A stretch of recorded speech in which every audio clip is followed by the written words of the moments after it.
The teaching that God is spirit is found in John chapter 4, verse 24. God is spirit, and his worshippers must worship in the spirit and in truth.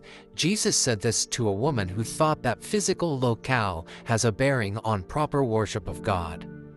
The fact that God is spirit means that God the Father does not have a human body. God the Son came to earth in human form, but God the Father did not. Jesus is unique as Emmanuel, God with us.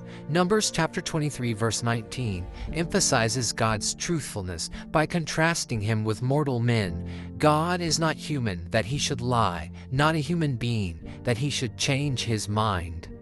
Some question why the Bible sometimes speaks of God as if he has a body. For example, Isaiah chapter 59 verse 1 mentions God's hand and ear. 2 Chronicles chapter 16 verse 9 speaks of God's eye. Matthew chapter 4 verse 4 puts words in God's mouth. In Deuteronomy chapter 33 verse 27, God has arms. All of these verses are examples of anthropomorphism, a way of describing God with anatomical and emotional terms so that humans can better understand him. The use of anthropomorphism, a form of figurative language, does not imply that God has an actual body. To say that God is spirit is to say that God the Father is invisible. Colossians chapter 1 verse 15 calls God the invisible God.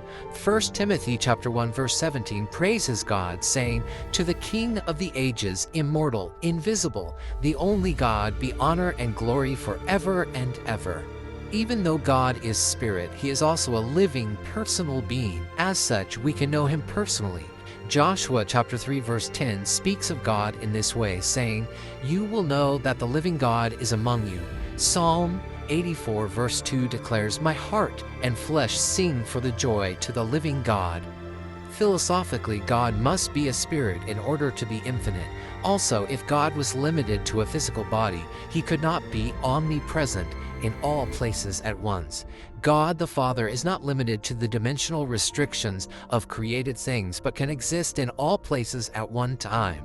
God is the uncreated first cause, that is the power behind all other beings.